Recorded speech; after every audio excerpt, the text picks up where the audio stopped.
पूरे गांव पे कार्य करते हुए अलग तरह की अलग जगाई है पूरे समाज में। जोरदार तालियों से स्वागत करते हुए मैं आमंत्रित करना चाह रहा हूं गोपाल भाई सुतारिया जी को।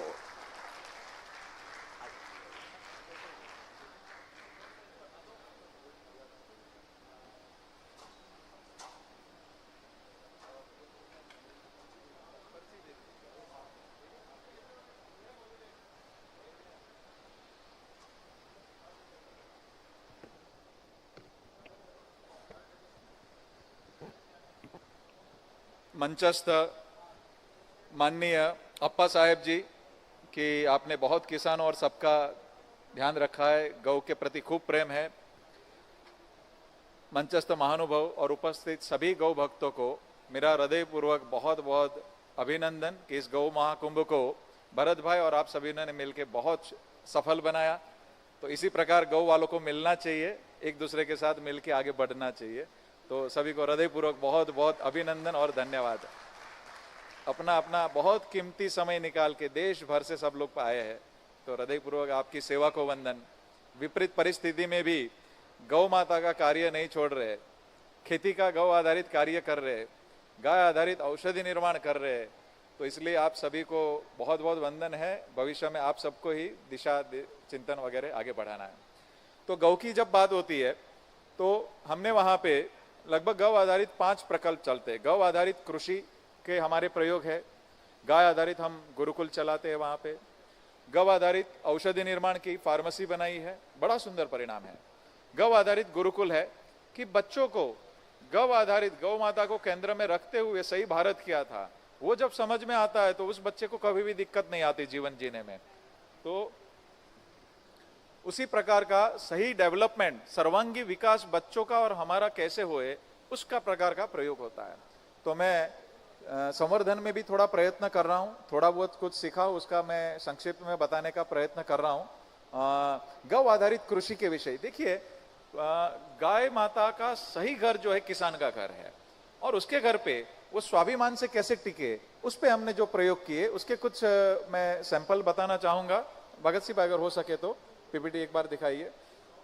ये हमारी गौशाला है, और गौशाला के अंदर देखिए दक्षिण से, ये ऊपर वाला पार्ट है वो दक्षिण से, तो दक्षिण से उत्तर 8 महीना हवा चलती जो काम की है, तो वहां पे हमने कोई कंस्ट्रक्शन नहीं किया है। नीचे जो दिख रहा है वो उत्तर है, तो वहां पे गोडाउन और ऑफिस यहाँ पे बनाए हुए, तो डायरेक्ट ठंड की हवा नहीं लगेगी, तो उसको सहन हो जाएगा। सूर्योदय वहां से होगा तो अंदर तक किरणें लग जाएगी, सूर्यास्त वहां से होगा तो वहां तक किरणें लग जाएगी, तो एंटी बैक्टीरियल और एंटी फंगल पूरा वातावरण हो जाएगा। तो यही डिजाइन अगर ऐसे उल्टी होती तो 12 महीना वहां पे ह्यूमिडिटी रहती और गाय बीमार रहती, तो खर्चा इसमें कुछ नहीं करना है। तो ऐसी बहुत सारी गौशालाएं डिजाइन करके दिए, तो कम खर्चे के अंदर गौ माता सुखपूर्वक कैसे रहे, इस प्रकार की डिजाइन को भी आप फॉलो कर सकते हैं। हाँ, शेड ऐसा बनाना जरूरी नहीं है, भले बैम्बू का बनाइए, बट गौ माता सुख में रहनी चाहिए। नेक्स्ट देखिए, हम कोई गौ माताओं को बांधते नहीं है, उसकी मर्जी से खाना खाती है, उसकी मर्जी से पानी पीती है। दोहने के समय जिसको नाम बोलेंगे वो बाहर आ जाएगी। 10 दिन का बच्चा भी माँ का नाम सुन के वही बच्चा दूध पीने के लिए बाहर आता है। तो ईश्वरी तत्व है। 700 से ज्यादा गौवंश और सभी के नाम है, और मैं आप सभी से हृदयपूर्वक वही प्रणाम करके विनती करूंगा कि आपके पास जितने भी गौ माता है सबके नाम रखिए, उनके 10 दिन के बच्चे को भी नाम से बुलाइए। देखिए 10वें दिन में वो गौ माता आपको तुरंत रिकॉल करने लगेगी। तो हम जितना प्रेम करेंगे उससे कई ज्यादा प्रेम आपको गौ माता करने लगेगी। तो आज से एक नई शुरुआत कर सकते हैं मिलके। नेक्स्ट, ये हमारी कुछ गौ माता है। जो लेफ्ट में ऊपर वाली दिख रही है, उसने 14 बच्चा देने के बाद का ये फोटो है। तो उस उम्र में भी इतना परफॉर्मेंस। जो राइट में दिख रही है ऊपर वाली, वो 18 बच्चे बाद का फोटो है। तो 18 बच्चे के बाद भी 22 लीटर पिक पे गई थी। तो ये इस प्रकार के गौवंश की सेवा का हमें मौका मिला है, हम बड़े भाग्यशाली है। नेक्स्ट, ये कुछ हमारे बहुत ही सुंदर नंदी है। नेक्स्ट, ये 8.5 महीने का बच्चा दूध पी रहा, आप साइज देख सकते हैं कि कैसा साइज है। तो जब आधा दूध देते तो इस प्रकार का परिणाम मिलता है। नेक्स्ट, ये एक मैं जरूर दिखाना चाहूंगा। ये नंदी 11 महीने का है, और 11 महीना में माता से ऊपर हो गया है, और अभी इतना सुंदर परिणाम देता है। तो जब हम 2 आंचल बच्चों को पिलाते हैं तो इतने सुंदर परिणाम लगते हैं। तो मैं हमेशा विनती करता हूं कि 2 आंचल उसके और 2 हमारे। तो जब उसको संतुष्टि मिल जाती है उसके बाद में जो आता है प्रसाद आता है। तो नुकसान क्यों नहीं जाता है? क्योंकि वो जब 2 आंचल पीता है तो साइज बहुत जल्दी से बढ़ती है, वजन अच्छे से पर्याप्त में आ जाता है। जो देसी गौवंश 4 साल में पहला ब्याज देती है उसकी जगह पे 2 साल 2.25 साल में हमारे यहाँ पे ब्याज जाती है। तो उस प्रकार से उसमें के अंदर नुकसान नहीं जाता है। नेक्स्ट ये 125 प्रकार के घासों पे हमने रिसर्च किया हुआ है। तो मेरी विनती है कि जिनको भी पूरा अभ्यास चिंतन चाहिए तो बिल्कुल हमारी गौशाला में आप पधार सकते हैं। उन घासों की गांठें हम लोग निःशुल्क प्रोवाइड करते हैं किसानों को। नेक्स्ट ये आप खेत किनारे कौन से पौधे और पेड़ लगा सकते हैं कि जिससे बहुत सरलता से गौ माता का स्वास्थ्य अच्छा रह सकता है, चारे की आपूर्ति हो जाएगी, कम खर्चे के अंदर तंदुरुस्ती भी होगी और गाय पालना बहुत सरल हो जाएगा। तो बिल्कुल उस प्रकार का आप प्रशिक्षण के लिए डिटेल में आ सकते हैं। यहाँ समय की मर्यादा है इसलिए मैं थोड़ा जल्दी में सब चीज बोल रहा हूँ। ये किसानों के लिए देखिए मेरे सबसे ज्यादा प्रायोरिटी होती है क्योंकि किसान बड़ी मात्रा में है। आज सबसे बड़ा तकलीफ क्या है कि उत्पादन कम हो रहा है। तो केमिकल से ज्यादा उत्पादन वाली पद्धति कैसे हो उस पर हमने कई साल रिसर्च किया और ऐसी पद्धति तैयार करी कि 7 दिन में ही यूरिया डीएपी पेस्टिसाइड्स बंद हो जाएगा। केमिकल जितना उससे 1.5 डबल पहली सीजन में कैसे उत्पादन ले सकते हैं तो उसके कुछ एग्जाम्पल है। तो जैसे ये पहला एग्जाम्पल देख रहे वो माननीय सुनील जी है कर्नाटक से। तो सुनील जी जनरली पूरे भारत में एवरेज 30 टन गन्ना प्रति एकड़ आता है। इनका गन्ना आ रहा है, आपका हाइट देख सकते हैं, उनका गन्ना 110 टन तक उन्होंने अचीव किया है और पर एकड़ 5 लाख का मुनाफा गाय के गोबर से कर रहे हैं। तो मेरी विनती है कि इस प्रकार की खेती करेंगे तो कभी भी दिक्कत नहीं आएगी। उसके बाजू में है वो जूनागढ़ के साइड में, उसके बाजू में आदिवासी बंधु है। तो सूरत के बाजू 25-30 टन ही गन्ना आता है, तो उनका 78 टन गन्ना आया। उसने गुड़ निकाला तो गन्ने के अंदर शुगर की रिकवरी जनरली 8 से 10% आती है, उनकी रिकवरी चली गई है 14.5 से 15%। तो प्रोडक्शन तो बढ़ा, रिकवरी बढ़ी और साथ में मुनाफा बढ़ के उसका 5.5 लाख रुपया पर एकड़ चला गया। तो वो 3 गाय गोबर के लिए पिंजरापोल से नहीं दूध देने वाली लेकर के आ गए। अब बताइए मुझे 5.5-6 लाख रुपया 3 लाख रुपया प्रॉफिट पर एकड़ होगा, उस किसान को जमीन बेचनी पड़ेगी क्या? उसको गाय बेचनी पड़ेगी क्या? वो नहीं दूध देने वाली गाय लेकर के आ रहे। अच्छा, ये आदिवासी बंधु को शहर में ये कोई पैकेज देगा क्या इतना बड़ा? तो उनके बच्चे, आपके बच्चे स्वाभिमान से गांव में कैसे टिक जाए, भारत को केंद्र में मतलब गाय आधारित केंद्र में रखते हुए श्रेष्ठ कैसे बनाया जा सकता है? तो कृषि और गाय को जोड़ के बनाया जा सकता है। नेक्स्ट, ये कर्नाटक के ही किसान है, प्रति एकड़ लगभग 6.5 लाख का मुनाफा 7 साल की एवरेज से कर रहे। माननीय अमरीश जी पाटिल करके है और बड़े सुंदर काम कर रहे हैं। और 250 गाय अभी गोबर के लिए लाने के लिए बहुत बड़ा गोबर गैस का प्लांट डाल रहे सभी किसानों को अच्छे से समन्वय करने के लिए। तो ये किसान की क्षमता भी हो सकती है। नेक्स्ट,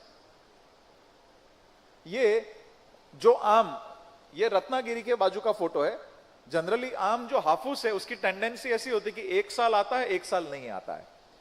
तो ये बहुत बड़ी मात्रा में कृषि वैज्ञानिकों के बीच में प्रयोग हुआ, गोबर पर्याप्त मात्रा में और गौ कृपा गया।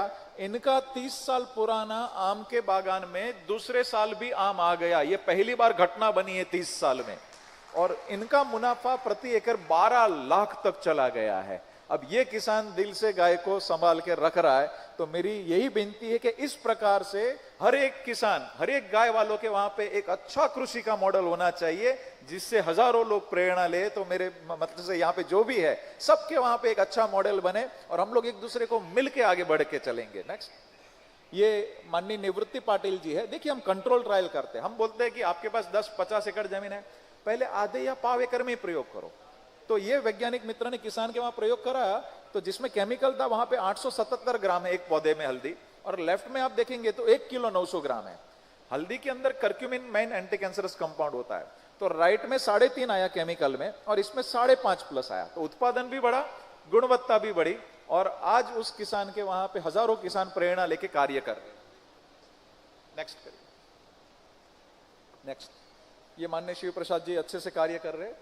ये हमारे गुरुकुल के बच्चों ने ब्रोकली, कॉलीफ्लावर, पालक के पत्तों का आप साइज देख सकते कि कितना सुंदर परिणाम है। नेक्स्ट, ये हमारे आदर्श युवा किसान है गुजरात के। 200 ग्राम का आलू आता था, उनका आलू आज 800 ग्राम तक चला गया है। 10% माल उसका 1 किलो प्लस है। और वही किसान, नेक्स्ट करिए जरा, केले की खेती करते हैं, तो केले में जनरली G9 वैरायटी में 15 से 20 किलो उत्पादन आता है। इनका उत्पादन 45 किलो एवरेज है और 7 लाख रुपया पर एकड़ का प्रॉफिट है उनका। तो इस प्रकार के किसान को हम लोग आगे बढ़ाते हैं। ये स्वामी जी खेती कर रहे हैं और 15 प्रकार की फसल में परिणाम ले रहे हैं। Next next. ये इनको 30 से ज्यादा अवार्ड मिले हैं और ये तकरीबन 7 साल से अपनी पद्धति को फॉलो कर रहे हैं। नेक्स्ट। ये गौ कृपा अमृतम की पद्धति बहुत सरल 5 चरणों में पूरी कृषि है। तो ये बॉटल आपको दूसरे वाले स्टॉल में गौ कृपा अमृतम की जाते समय निशुल्क भेंट में मिलेगी और भगत सिंह भाई वहां से आपको प्रेरणा देंगे कि कैसे करना है। तो बिल्कुल इस बॉटल को घर पे जाकर के 200 लीटर पानी में डालना है, 2 लीटर छाछ डालनी है देशी गाय की और 2 किलो गुड़ का पानी डालना है बस। तो 7 दिन में ही 1 का 200 बन जाएगा। उपयोग करते करते 10 लीटर हो गया, वापिस पानी गुड़ छाछ डालो, वापिस 200। समझ लीजिए मैंने आपको दिया, आपने 200 बना के 1 लीटर आपको दिया, आपके घर पे भी किया, आपके घर पे ही 200।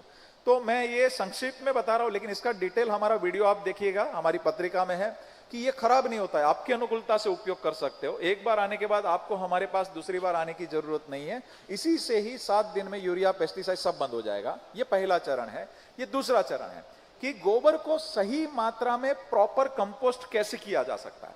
तो मैंने एक और डिटेल में काम किया कि गौ कृपा और पानी मिलाते थे, तो हमने गोबर के ऊपर पानी नहीं मिलाना, खाली गौ कृपा अमृतम स्प्रे करना और उसी से गिला रखना। तो 1 टन गोबर के ऊपर 2000 लीटर बैक्टीरिया पिला देना। तो 60 दिन में वर्मी कंपोस्ट से अच्छा खाद बन जाता है। वर्मी कंपोस्ट में 4 से 6% कार्बन होता है, इसमें 15 से 20% चला जाता है। उससे बहुत कम खर्चा और गुणवत्ता ऊंची। मुझे राजस्थान से एक बंधु का फोन आया कुछ दिन पहले, बोले गोपाल भाई मैं क्षमा मांगना चाहता हूं, सॉरी। मैंने बोला क्यों? बोले मैं आपके वहां शिविर करने आया, 46 डिग्री थी तभी टेम्परेचर, गर्मी की सीजन में। आपने बोला 15-20% कार्बन हो जाएगा, तो हमको लगा फेंकते होंगे। तो आपके पीछे वाले गोबर के जो ढेर थे कंपोस्ट किए हुए, उसमें से कुरेद के मैं चोरी से कुछ लेके गया था और गुजरात की लैब में टेस्ट करने के लिए देके गया।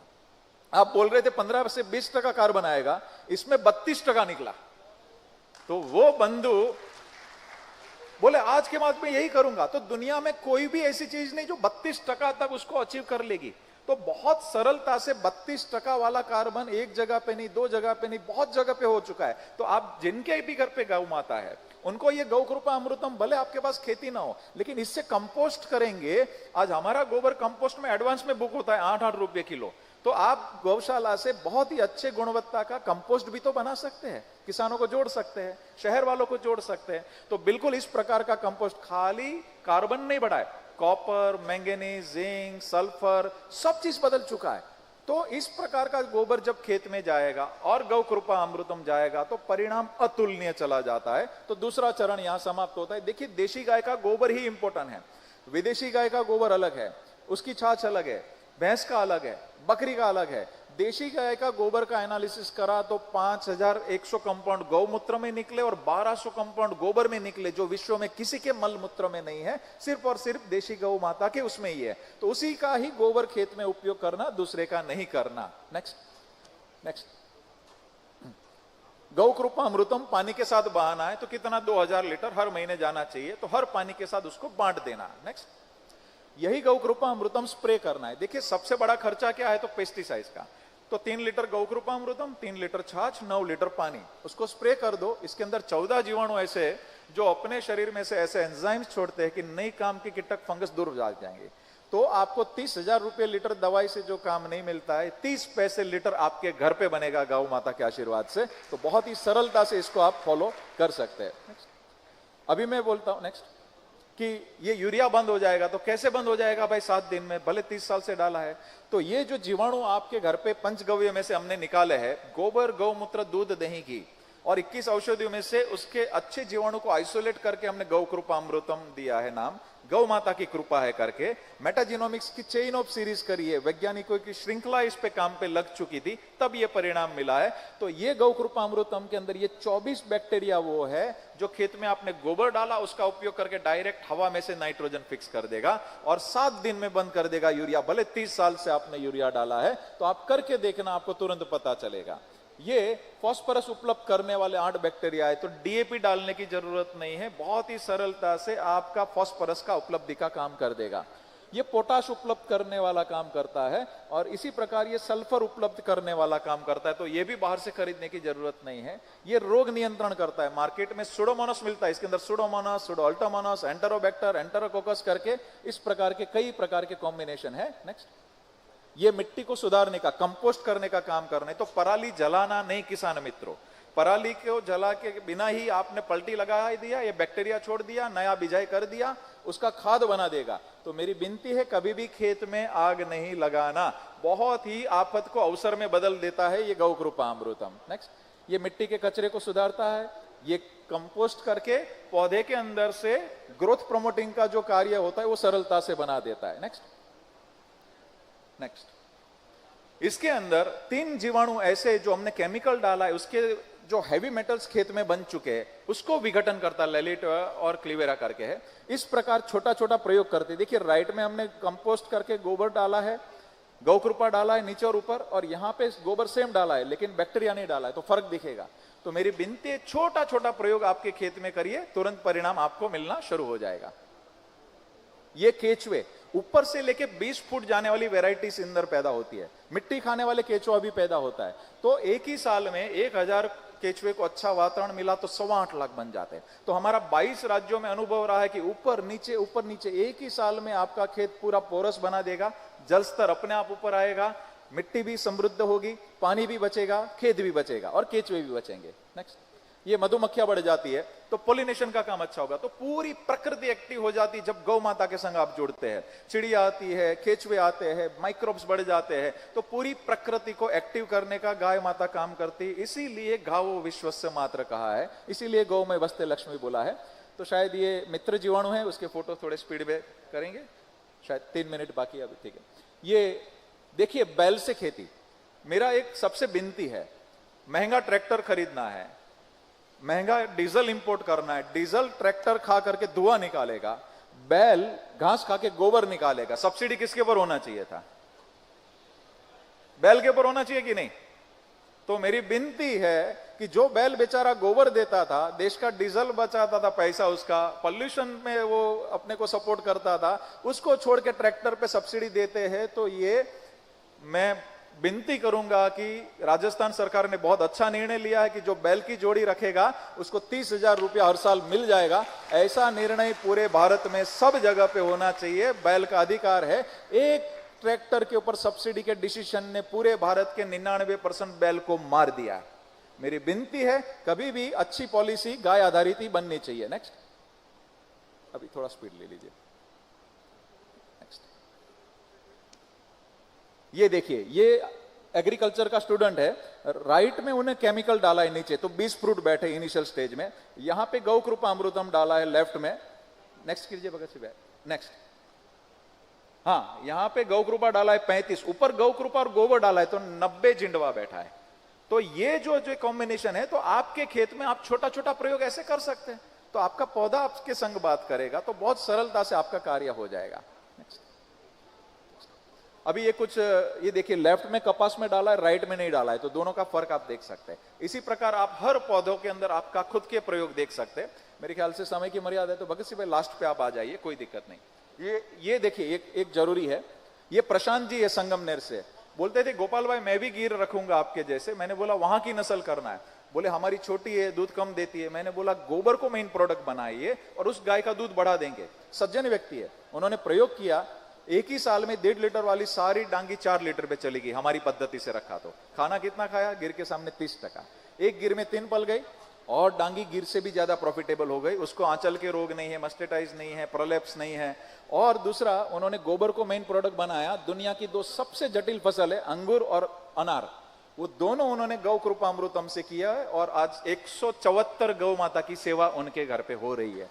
तो इस प्रकार हम लोग आदर्श किसान बने, आदर्श गौपालक बने, उस प्रकार हम आगे बढ़ेंगे। मेरे ख्याल से अभी बढ़ा दीजिए। इस प्रकार हमने पिछले 7 सालों में 700 से ज्यादा शिविर करी 22 राज्यों में, 8 लाख से ज्यादा किसानों को निःशुल्क भोजन के साथ हमने ट्रेनिंग दिया। और अभी बहुत लाखों में गौ माताएं किसान के घर पे बंधी गोबर के लिए। तो मेरी विनती आप सबको कि उस प्रकार का मॉडल बनाए कि गांव से जब एक युवा शहर जाते हैं, उसमें से 1-2 का कैरियर मुश्किल से बनता है, 99 मुश्किल से पूरी जिंदगी मेहनत करके घर मुश्किल से बनता है। तो उससे ज्यादा पैसा गांव में मिल सकता है अगर इस पद्धति को फॉलो किया जाए तो। स्वास्थ्य मिलेगा, परिवार नहीं टूटेगा, गाय बचेगी तो देश बचेगा। तो उसी प्रकार आप सभी को विनती कि आपकी युवा पीढ़ी और बच्चों को अभी से गौ माता के संग जोड़िएगा। तो ये हम बातें नहीं करते, हमारे घर पे ये आचरण में होता है। हमारे इवन मेरे छोटे भाई की बेटी भी 7 गाय का दोहन कर लेती है, मेरा बड़ा बेटा भी 15 गाय दोह लेता है आराम से। तो गोबर का काम करना, खेती का काम करना वो गर्व का विषय है, शर्म का नहीं है, ये हम सबको पता होना चाहिए। तो इस प्रकार का एक समन्वय है। तो आखिर में मैं उतना ही बोलूंगा कि हमने एक पुस्तक तैयार करी है, सरल 5 चरणों में कृषि कैसे करना, नंदी कैसे सिलेक्ट करना, गाय कैसे सिलेक्ट करना, आजू बाजू नक्षत्र के हिसाब से पौधे कैसे लगाना, उनके फल और पत्तों से गायों का इलाज कैसे करना, खुद का इलाज कैसे करना, घी और दूध का सेवन कैसे करना। दूध को बदनाम करने की भी प्रयत्न चालू है, बोलेंगे मिलेट्स खाओ दूध छोड़ो, ये खाओ दूध छोड़ दो और तैयार तंदुरुस्त हो जाएंगे। तो मेरी विनती है कि हम दूध खिला के लोगों को ठीक कर रहे हैं। और मैं आपको एग्जांपल देता हूं, गुजरात की लगी हुई बॉर्डर पे आदिवासी बंधु मिलेट्स ही खाते हैं, अच्छा स्वास्थ्य उनको प्राप्त नहीं है, उनको सिकल सेल का इश्यू है, उनके पानी भी शुद्ध है, हवा भी शुद्ध है, लेकिन वो मिलेट्स ही खा रहे हैं। तो सबसे तकलीफ क्या है, माल न्यूट्रिशन की दिक्कत 40 साल से अब तक सॉल्व नहीं हुई आदिवासी बंधुओं के अंदर। उसी प्रकार वहां पे एनीमिक है, बाल मृत्यु ज्यादा है और मृत्यु दर बहुत ज्यादा है। तो उसी के सामने हम गुजरात के ग्वालों का समाज का एग्जाम्पल देते कि उनकी शादियों में आप जाइए 90% लड़के 6 फुट ऊंचे मिलेंगे, हाइट से नहीं मापा जाता है, लेकिन 100 साल में भी वो गाय धोता हुआ दिखेगा। तो वो क्षमता कहां से आई? उन्होंने ड्राई फ्रूट नहीं खाया, फ्रूट्स नहीं खाया, कुछ भी नहीं खाया, खाली दूध और रोटी 2 खाया। तो दूध अकेले को ही संपूर्ण आहार आयुर्वेद में बोला है। जो आदिवासी लोग दूध नहीं खाते इसलिए उनकी ये गति हुई है। तो मेरी विनती है कि जिन जिन प्रजा को अपना डीएनए सुपीरियर रखना है, अगली पीढ़ी को सुधार में रखना है, तो देशी गाय के दूध को ही संपूर्ण आहार आयुर्वेद में बोला है और किसी को भी नहीं बोला है। तो मेरी विनती है कि दूध, दही, छाछ, घी दबा के खाना है और उसी को कृष्ण भगवान ने मैसेज दिया है। तो गाय को केंद्र में रखते स्वास्थ्य बनाइए। देखिए मैं हर महीने लगभग 1 से 2 किलो घी खाता हूं, हर रोज मिठाई खाता हूं, हर रोज दही खाता हूं, हर रोज छाछ 1.25 लीटर खाता हूं, हर रोज लगभग 1 लीटर दूध पीता हूं। अगर ये बाहर का खाएंगे तो हम ऊपर चले जाएंगे। तो मेरी विनती है कि गाय आधारित स्वास्थ्य कैसे बढ़ाना, तो वो हमने पुस्तक में सारा लिखा है, उसके साइंटिफिक एविडेंस लिखे है कि दूध के अंदर लैक्टोफेरिन है, उसको सेपरेट करके 1-2 लाख रुपए कंपनियां बेचती है, वो दूध के अंदर अवेलेबल है। तो देशी गाय के दूध का वैज्ञानिक महत्व, आध्यात्मिक, आयुर्वेदिक सब महत्व हमने बुक में लिखा है। और आप इस महीने ये खाना नहीं खाना वो सब लिखा है। तो उस बुक को हमारे स्टॉल से आप पत्रिका लेकर के फ्री में डाउनलोड कर सकते हैं, हिंदी और गुजराती में है। तो बस मैं उतना ही बात कहूंगा फिर से कि बहुत बहुत अभिनंदन इस गौ महाकुंभ को सफल बनाने के लिए आप सभी को। और आखिर में कृष्ण भगवान और शिव जी को मैं हमेशा याद करता हूं। उनको पूछा गया कि सबसे ज्यादा आनंद कब आया, तो कृष्ण भगवान ने बोला था, मैं छोटा था, नंगे पैर गायों को चराने जाता था। गौ धोड़ी वेला जब हम वापिस आते थे, वो मेरी पूज्या गायों के पैरों से जो गौ धोड़ी उड़ती थी उससे मैं नहा गया, वैसा आनंद मुझे नहीं आया। तो कृष्ण भगवान ऐसा कह के गए तो मेरा कोई स्तर नहीं है। नंदी जी हर शिव जी के मंदिर के बाहर होते मूर्ति, वहां पे उतना सम्मान देंगे और पूरे देश में नंदी जी की हालत होगी तो शिव जी कैसे खुश होंगे। तो हमारे आचरण में गाय आ जाए। और मैं लास्ट में एक मैसेज दे दूंगा और एक कड़ी गुनगुना के पूरा कर दूंगा कि आज से तय करेंगे कि हमारे घर पे धूप बत्ती गाय की ही उपयोग करेंगे, गाय के गोबर की। तो गाय कत्ल खाने जाएगी क्या? आज से तय करेंगे हम गाय का ही दूध पीने का प्रयत्न करेंगे, जाएगी कत्ल खाने क्या? आज से तय करेंगे गाय आधारित जिस किसान ने पकाया है अन्न उसी को हम खरीदने का प्रयत्न करेंगे, गाय कत्ल खाने जाएगी क्या? हमारे आचरण में आ जाए। कल से 125 करोड़ लोग तय कर ले कि मैं गाय आधारित जीवन जीने का प्रयत्न करूंगा, गाय सर आंखों पे आ जाएगी। हमारे आचरण में गौ माता की सेवा आ जाने चाहिए। हर संगठन, हर धार्मिक संस्था के वहां पे बोर्ड लग जाने चाहिए कि आज के बाद इसी का ही उपयोग होना है, मंदिर में इसी का ही दूध चढ़ाया जाएगा, इसी के घी का दीपक जलाया जाएगा। तो आज के बाद गाय आधारित आचरण जीवन में चालू हो जाए, ऐसी मेरी 2 हाथ जोड़ के आप सबको विनती है और उसी को समन्वय करके चलेंगे। एक में मेरे ख्याल से एक गुनगुनाता हूं लाइन में और पैर के ऊपर हाथ ऐसे रख सकते। एक बार मैं गौ माता को और कृष्ण भगवान और शिव जी को याद कर लेता हूं क्योंकि सबसे ज्यादा उन्होंने सम्मान दिया है। हे नंद के लाला, जशोदा के ग्वाला, हे नंद के लाला, जशोदा के ग्वाला, हे गिरधर ग्वाला गोपियों का प्यारा, हे गौ के चरैया, हे माखन चुरैया, हे नंद के लाला, हे नंद के लाला, हे राधे गोविंदा, हे राधे गोविंदा, हे राधे गोविंदा, हे राधे राधे गोविंद, हे राधे राधे गोविंद, हे राधे राधे गोविंद।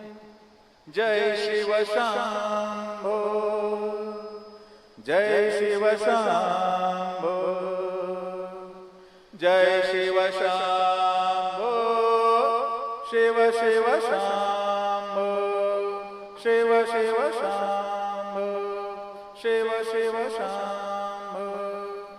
गावो हे गावो रे गावो, गावो हे गावो रे गावो रे गावो, गावो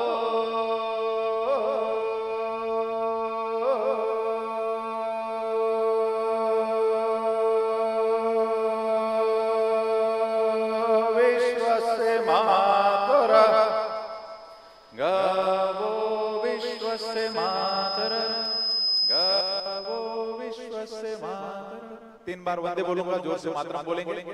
वंदे वंदे वंदे भारत माता की, गौ माता की। क्षमा कीजिए, मैंने 2 मिनट ज्यादा लिया।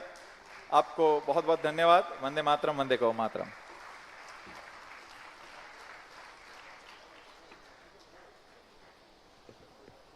बहुत बहुत धन्यवाद गोपाल भाई। आपने विषय रखा गोपालन के साथ में कृषि किस प्रकार से स्वावलंबी बने, किस प्रकार से लाभकारी बने। हमारे यहाँ कहा गया है प्रारंभ से ही, उत्तम कृषि मध्यम व्यापार और नौकरी को निम्न कहा गया है। और यही बात पुराने समय से हमारे यहाँ चली आ रही है। हर एक परिवार में चाहे कम हो चाहे अधिक हो, कृषि भी रही है, गौपालन भी रहा है।